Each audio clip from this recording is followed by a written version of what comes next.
Hi everybody, welcome back to Goodnight Lighthouse. I'm Miss Dorothy and I'm here to read you another story.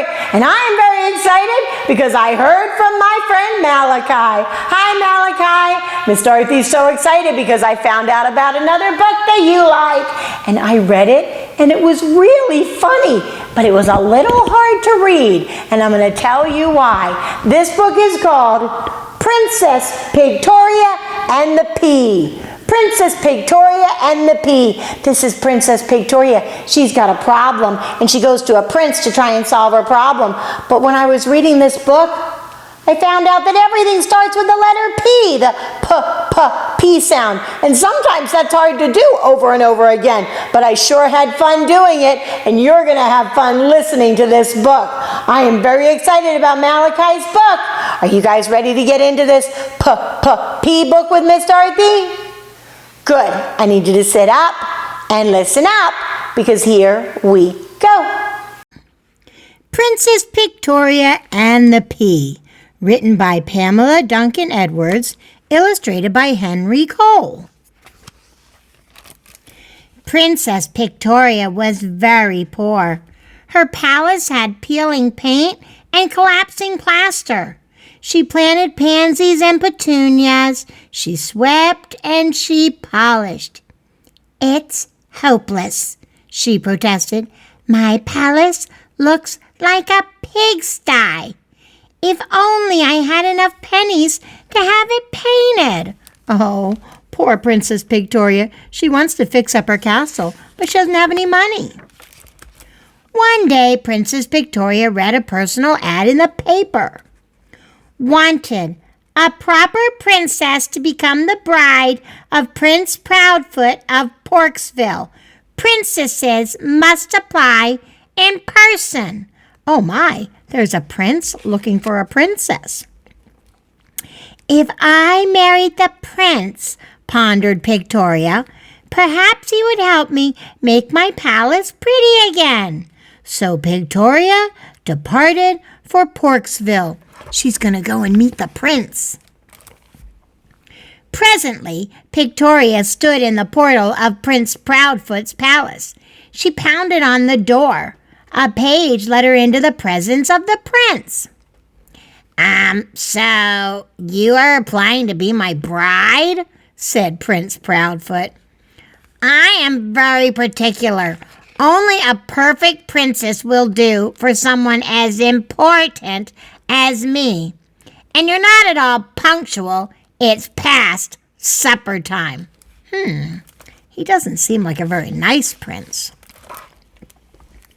That wasn't very polite, thought Pigtoria, padding after the parlor maid toward the guest apartment. But Pigtoria didn't know that the prince had a plan. He had placed a pea under her pillows. Only a proper princess would be prickled by a pea beneath such a pile. He's putting a tiny pea under all those pillows. He figures if she's a real princess, she'll know it's there. "What a pity I didn't pack a picnic," sighed Pigtoria. We can purchase a pizza," suggested the parlor maid. So Pigtoria picked up the palace phone. "I'd like plenty of pizzas," she ordered, "with toppings like peppers, pickles, poppy seed, Parmesan cheese, and peanuts. I'll pass on the pepperoni." She's making a very interesting pizza order. Everything starts with the letter P. Percy the pizza pig soon appeared at Pigtoria's door. "You're very prompt," said Pigtoria, "but oops, how pesky. I don't have any plates." "No problem," replied Percy, popping off to the pantry. Soon in paraded the keeper of the pantry keys with paper plates and plastic cups, the palace porter with a pitcher of pineapple punch, the chief potato peelers with potato chips and popcorn, and the pastry cook with a pumpkin pie. Wow, this is going to be quite a feast. And everything starts with the letter P. "Won't you all have a piece of pizza?" asked Pigtoria. So Pigtoria, Percy, the parlor maid, and the keeper of the pantry keys, the palace porter, the chief potato peelers, and the pastry cook ate until everything had disappeared. Then the parlor maid played the piano, and everyone performed the polka until they were pooped. Finally, Pigtoria said, "It's past my bedtime. We must part. It must be getting very late." Panting, Pigtoria plunked onto her pillows. She didn't spy the peas popping out and plopping through a hole in the blankets. But Pigtoria couldn't sleep. The pizza, popcorn, and pie crumbs on her pillows pressed through her pajamas painfully and gave her pins and needles. She can't sleep, but it's because of all the pizza, popcorn, and pie. In the morning, Pigtoria went to join Prince Proudfoot for a plate of porridge. "I slept pitifully," complained Pigtoria. "I have purple patches everywhere." "Oh, splendid!" cried the prince. "Then you were prickled by the pea I placed under your pillows. This proves you are a proper princess. You have permission to be my bride." Oh my, he's very proud. "You put a pea under my pillows?" exploded Pigtoria. "I am not impressed. I could never be the partner of such a pompous prince. I much prefer Percy the pizza pig." Uh-oh, she is not happy with the prince. "Oh, Pigtoria," cried Percy the pizza pig, who had spent the night in the pantry pining for the princess. "Let us become a pair." "Peachy!" cried Pigtoria. The keeper of the pantry keys, the palace porter, the chief potato peelers, and the pastry cook clapped. So in April, Pigtoria put petals in her pigtail, Percy put on his pinstripe suit and porky hat. "You look like a proper prince," whispered Pigtoria as the preacher pronounced them pig and sow. They got married. Pigtoria and Percy opened a chain of pizza parlors, which proved to be very profitable. They painted Pigtoria's palace, and they purchased a purple pickup. Prince Proudfoot received no other applications from the princesses, proper or not. He was so depressed that the parlor maid took pity and proposed to him. He presently became a much more pleasant pig. Oh, good, now the prince is going to be nice. Everyone was perfectly happy, as it's possible to be. Oh, everybody's living happily ever after. As for the pea, the pocket mouse made it into a big pot of pea soup, and she held a party for all her pals. Oh, that was such a good book, and I'm so glad everybody lived happily ever after. Princess Pigtoria had a problem with her palace, and she went to the prince to try and fix it, but that didn't work out because he was not a really nice guy. But then she met the pizza guy, and she liked him, and everybody's living happily ever after, and now even the prince is a nice guy. Did you hear how many times Miss Dorothy had to go for the P words? That was a lot of work, but a lot of fun, and I'm so glad my friend Malachi wanted to hear this book so that you could hear it too. This was a good book, Malachi. You know what? When you guys go to school tomorrow, you should talk to your teachers about all the words that you know now that start with the letter P. Pig, Pigtoria, prince, princess, pizza. So many P words that we learned. Why don't you go to school tomorrow and tell your teacher all the P words that you learned? She would be really, really impressed. You know what else would really impress your teacher? I bet you do.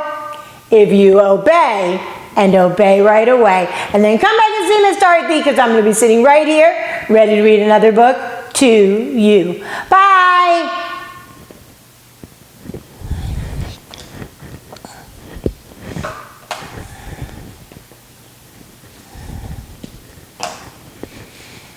Hi everybody, welcome back to Goodnight Lighthouse. I'm Miss Dorothy and I'm here to read you another story. And I have a book from a friend. Well, I have a book from a friend of a friend. You know my friend Malachi, he lives in Pennsylvania. Well, he has a friend, and her name is Taylor. And Taylor told me about one of Malachi's favorite books. And she thought it would be fun if we could surprise Malachi with it. Surprise, Malachi! We're going to read one of your favorite books that Miss Taylor told me about. And it's called Not Your Typical Dragon. Not Your Typical Dragon. This is a story about a dragon who has a little bit of a problem because he's not like the other dragons. They can do something that he can't. We need to get into this book and find out what that is and if they can fix it. Are you ready to get inside this book with Miss Dorothy? Good. I need you to sit up and listen up because here we go.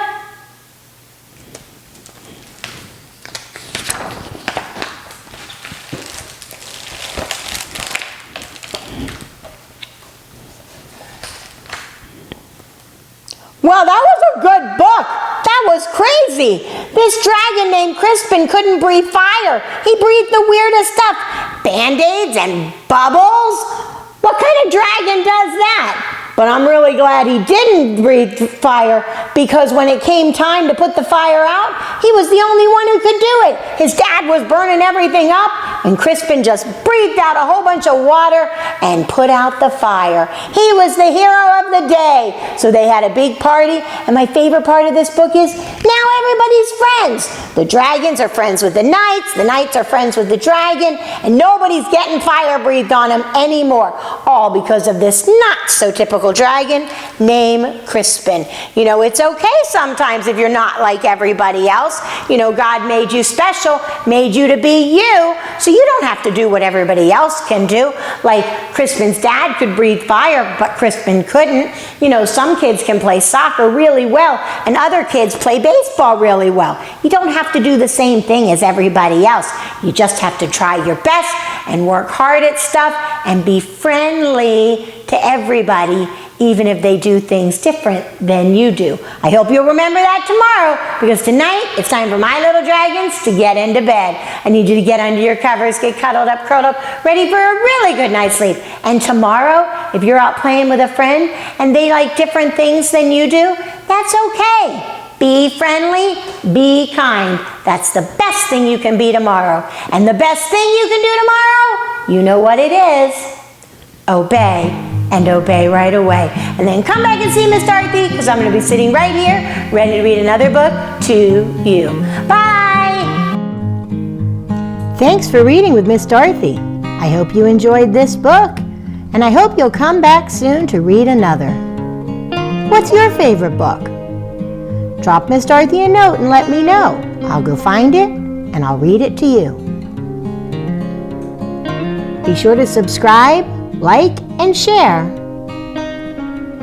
I'll see you soon.